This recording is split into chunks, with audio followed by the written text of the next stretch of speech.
حضرت جنید بغدادی رضی اللہ تعالیٰ عنہ نے اپنے مرید کو ایک صندوق دیا، کہا بیٹا اس کو لے جاؤ اور دریائے دجلہ میں پھینک آؤ اور سنو اس کو کھول کر دیکھنا اس کے اندر کیا ہے۔ کامل مرید وہی ہوتا ہے جو شیخ کے راز کی حفاظت کرے۔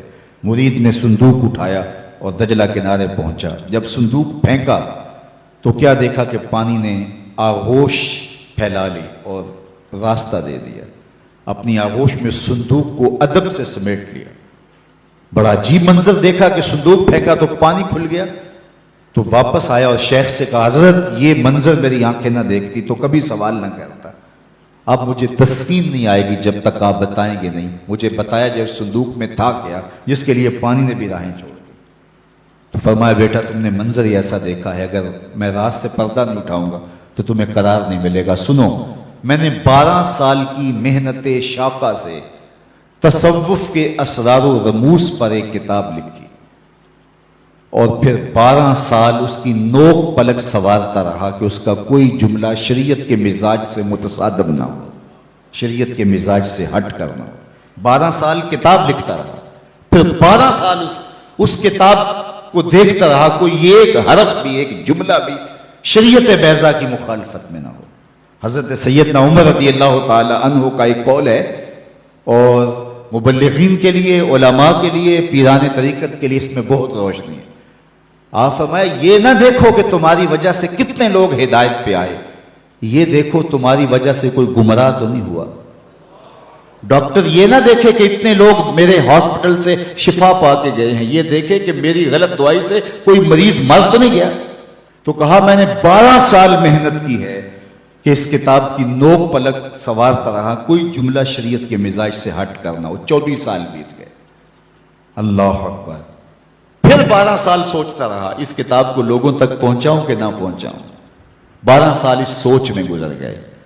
آج 36 سال گزرنے کے بعد میں نے فیصلہ کیا کتاب اللہ قرآن مجید کے ہوتے ہوئے لوگوں کو جنید کی کسی کتاب کی ضرورت نہیں ہے، اور یہ جو تم صندوق میں پھینک کے آئے ہو یہ میری 36 سال کی کمائی تھی۔ تو کتاب سے وابستگی اختیار کرنا، کتاب اللہ کے ساتھ تمسک اختیار کرنا، یہ تصوف کا وہ ضابطہ ہے جو صوفی کو حقیقی صوفی بناتا ہے۔ کہ دوسری بات والاقتداء بسنت رسول اللہ صلی اللہ علیہ وآلہ وسلم، حضور کی سنت کی اتباع و اقتداء، یہ دوسرا کام ہے جو صوفی کے کرنے کا ہے، اور جس کی طبع میں یہ چیز راسخ ہوتی ہے اور اپنے سالکین کو یہ چیز سکھاتا ہے کہ ان کی طبیعت میں حضور علیہ الصلوۃ والسلام کی سنت کو راسخ کر دے، حضور علیہ الصلوۃ والسلام کی اتباع ان کے اوپر لازم قرار اس انداز سے دے کہ ان کی نشست و برخاست حضور کی اداؤں کی مطابقت میں ہو۔ خلاف پیمبر کسے را گزیر، ہرگز نہ خواہد بمنزل رسید۔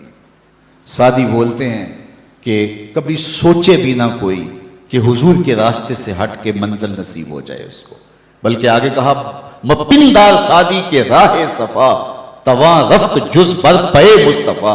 سادی سوچنا بھی نہ، کبھی گمان بھی نہ کرنا کہ حضور کے راستے سے ہٹ کر کسی راستے پہ چلے اور تجھے منزل نصیب ہو جائے۔ منزل تو رسول اللہ کے قدموں تلے۔